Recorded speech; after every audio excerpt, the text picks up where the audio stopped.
इस news channel पर जो भी वक्ता ने कहा वो उसकी अपनी राय है, जिसकी पुष्टि नेशन न्यूज इंडिया नहीं करता। धन्यवाद। पानी अंदर है लोग, और यहाँ पर नोएडा प्राधिकरण की तरफ से गेट पे नोटिस लगा है और उस नोटिस में ये लिखा हुआ है कि आपको ये बुद्ध विहार जो है वो खाली करना पड़ेगा। क्यों खाली करना पड़ेगा जानना चाहेंगे। युवा भीम शक्ति दल के रवि गौतम जी हैं, राष्ट्रीय अध्यक्ष, मैं उनसे जानना चाहूँगा। सर, बुद्ध विहार की पेमेंट कर दी गई है और फिर 20 साल बाद ये कहते हैं थोड़ा डाउन पे 3.5 से 4 करोड़ रुपए का चक्रवृद्धि ब्याज लगा करके आपको पेमेंट करनी पड़ेगी। नहीं करते हैं तो आज वो सीलिंग के लिए आए थे, तो उसके बारे में क्या कहना चाहिए? देखिए, पहले तो आप सभी को मेरा जय भीम। जो नोएडा अथॉरिटी के जो सीनियर पदाधिकारी हैं उनका दिमाग ख़राब हो गया है। उनके दिमाग में जो है मनुस्मृति भरी हुई है।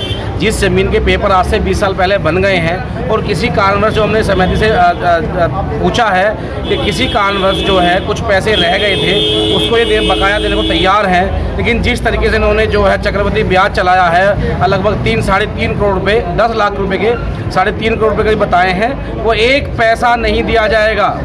ये जिला प्रशासन, माननीय मुख्यमंत्री, प्रधानमंत्री इस बात को सुन लें कि अगर सेक्टर 11 का बुद्ध विहार की एक ईंट भी हिलती है तो ये ध्यान रखना कि यहाँ पर खून बहेगा और उस खून की जिम्मेदारी जिला प्रशासन की होगी, मुख्यमंत्री होगी, प्रधानमंत्री की होगी।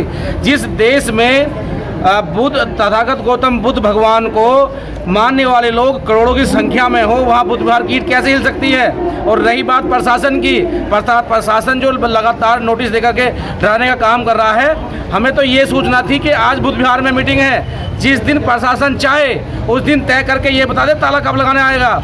युवा दल का एक कार्यकर्ता बुद्ध विहार को बचाने के लिए अपना खून बहा देगा और ये बात करते हैं ताले की, तो हमसे बेहतर कौन बताएगा ताला कैसे लगाया जाता है? ताला तो हमने लगाए हैं दिल्ली के अंदर। और रही बात यहाँ ताला लगाने की, तो टाइम डर के बता दे कि ताला कब लगेगा। लेकिन हम संविधान को मानने वाले लोग हैं, प्रशासन का हम सम्मान करते हैं। जो निर्णय सामाजिक रूप से व कानूनी रूप से निकाला जाए।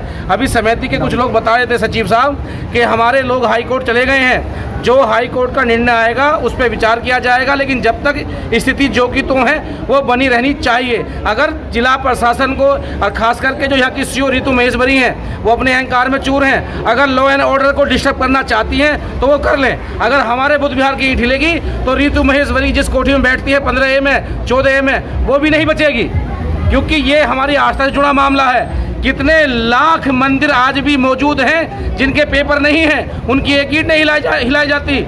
जब भी इन्हें परेशानी होती है तो अंबेडकर भवन से होती है, बुद्ध विहार से होती है, रविदास भवन से होती है। यानी कहने का मतलब यह है कि बहुजन समाज के जो बहुजन समाज के स्मारक बने हुए हैं उनसे होती है। मैं पूछना चाहता हूँ, अभी मैं आपको 50 मंदिर ऐसे गिनवा दूंगा जिनमें भिन्न भिन्न समाज की आस्था जुड़ी हुई है, जिनका एक पेपर नहीं है, और उल्टल जिला प्रशासन के लोग, भाजपा के लोग उन्हें चंदा दे करके बनाने का काम करते हैं। क्या ये किसी की आस्था जुड़ा मुद्दा नहीं है? ये किसी आस्था का मंदिर नहीं है? तो मेरी आपसे पुनः अपील है जिला प्रशासन के लोगों से, अगर उनके दिमाग में कोई जो है मनुस्मृति की बात चल रही है कि इनका समाज इकट्ठा नहीं है या वो लोग नहीं आए हैं, तो आज सिर्फ हमें इसलिए बुलाया गया था कि यहाँ मीटिंग है। अगर जिस दिन हमें ऐसा लगा कि ताला लगाने आएंगे जैसे इन्होंने कहा है, तो अभी तो हम यहीं बैठे हैं। एक ताले की बात छोड़िए, यहाँ चाबी नहीं लग सकती। हम जवाब देंगे उनका हर तरीके से। रवि गौतम जी, हिंदू राष्ट्र की घोषणा हो चुकी है और आप कह रहे हैं हम ताला नहीं लगने देंगे। देखिए, जो हिंदू राष्ट्र की बात करते हैं वो पहले अपना वास्तविक ये पहचान ले वो है किस समाज से। ये देश सेकुलर है, था, हमेशा रहेगा। अगर बात रही हिंदू राष्ट्र की, तो हिंदू राष्ट्र ना आज था, ना कल है, ना परसों होगा। इस देश में वो लोग भी हैं जिन्होंने 1947 में अपनी शहादत दी थी और देश को बचाने के लिए जनरल जैसे डायर लोगों को ठीक किया था। अगर जरूरत पड़ी, अगर कोई इस देश में जनरल डायर पैदा होगा तो उसका इलाज भी उसी भाषा में किया जाएगा जिस भाषा में उधम सिंह ने जनरल डायर किया था। क्या आप संगोल जो रखा गया है उसे हिंदू राष्ट्र की कल्पना नहीं समझ रहे हैं? एक आप लोगों को एक वो छड़ी सी है बड़े बूढ़े की, जिस दिन हमारा बहुमत सीधा होगा छड़ी को उठा के फेंक देंगे और सम्राट अशोक का चिन्ह लगा देंगे। ये तो हमारे उन नेताओं के जो है कमजोरियां हैं कि वो समाज को इकट्ठा रखने का प्रयास नहीं कर पा रहे हैं। क्या होता है उस संबलों से? वो छड़ी है, उसे कौन पूछता है? उससे देश चल रहा है, संविधान से चल रहा है। क्या बहुजन समाज एक होने की उम्मीद है? बहुजन समाज एक होगा क्या? 11 लाख से ज्यादा संगठन है। देखिए, बहुजन समाज इकट्ठा होगा, हो रहा है। जो आपने 11 लाख संगठन की बात की, पूरे देश में काम कर रहे हैं। आप देख सकते हैं कम से कम 100 से ज़्यादा संगठन यहाँ पर हैं, लोग मौजूद हैं। और जिस दिन उन्हें ये लगेगा आपने देखा होगा 2 तारीख में किसने कहा थोड़ा ना था कि आप यहाँ आइए। वो तो सिर्फ SC ST के लोगों का आंदोलन था और OBC ने समर्थन किया था। जिस दिन उन्हें ये लगेगा कि इस देश को एक व्यक्ति की झोली में डाल दिया गया है, जैसे प्रयास कर रहे हैं, उस दिन इस देश में पानी नहीं खून बहेगा और उस खून की जिम्मेदारी उन देश के बैठे हुए नेताओं की होगी जो आज यहाँ पर राज कर रहे हैं। अच्छा, मैं आपसे एक सवाल और करना चाहूँगा कि अगर नोएडा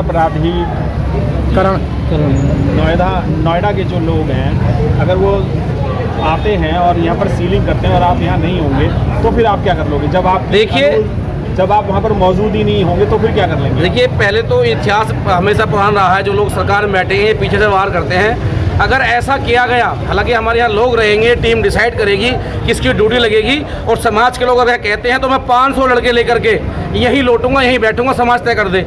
और अगर पीछे से ताला लग गया तो नोएडा अथॉरिटी का एक भी पदाधिकारी अथॉरिटी में नहीं घुसेगा। तीनों नोएडा अथॉरिटी में ताला लगा करके वहीं बैठ जाएंगे। अगर बुद्ध विहार बंद होगा तो नोएडा अथॉरिटी भी बंद होगी, वो उनको तय करना है। तो कानून अपने हाथ में लेना चाह रहे हो आप? देखिए, वो कानून किस काम का जहाँ पर तथागत गौतम बुद्ध भगवान व हमारे अधिकारों का हनन किया जाता हो। अगर कानून उनके लिए बराबर है तो कानून हमारे लिए बराबर है। ऐसी क्या परेशानी हो गई जो 2006 से नोटिस नहीं आया, जो 6 में किस जमा होनी थी, और 2022 में आता है, लगातार 3 महीने के अंदर ही टूटने का प्रयास किया जाता है। हो सकता है कि भाजपा में बैठे कुछ लोग इस ज़मीन पर अपनी टकटकलाए बैठे हैं कि ये ज़मीन जब कुछ नहीं थी, कबाड़े के मोल थी, आज ये बेशकीमती बन गई है, यहाँ पर वो कुछ अपना निर्माण करने का प्रयास करें। हो सकता है कि वो नोएडा के उन बहुजन समाज के लोगों को, मूल निवासियों को टेस्ट करना चाहते हैं, जो बार बार यहाँ सत्ता के नाम पर तो पराजित होते हैं। क्या आज भी उनके अंदर इंसानियत बची या नहीं बची, कि उन्हें टेस्ट करके देखेंगे जिंदा है या नहीं है। लेकिन हम लोग जिंदा हैं, जवाब देंगे। और नोएडा अथॉरिटी के लोग ये इस बात को सोच लें, अगर यहाँ ताला लगा तो वो नोएडा अथॉरिटी के अंदर नहीं घुसेंगे, उनके अथॉरिटी पर ताला लगेंगे। आप बहुजन समाज के युवाओं को और लोगों को क्या संदेश देना चाहते हैं या क्या कहना चाहेंगे? अब देखिए, मेरे आप सबसे बहुजन समाज के लोगों से अपील है कि जो भी हमारे यहाँ बड़े जो हमारा निर्णय लेंगे, उसके निर्णय के हिसाब से जब वो बुलाएंगे यहाँ बड़ी ताकत से पहुँचें। और अपने साथियों, ये आप लोग जानते हैं तथागत गौतम बुद्ध ने, भगवान ने कहा कि जैसी परिस्थिति ऐसे निर्णय ले लेने चाहिए। मेरा आप सबसे आग्रह है कि एक हाथ में कलम रखें, एक हाथ में लाठी, जब बुद्ध विहार को बचाने आए, और प्रशासन से कह दें कि कलम से मारना या लाठी से, जिस तरीके से वो समझेंगे उसे समझाएंगे। लेकिन अपने बड़ों का सम्मान करते हुए, कानून के दायरे में रहते हुए अपनी आवाज़ को बुलंद करें और बुद्ध विहार को बचाएं। बहुत बहुत धन्यवाद।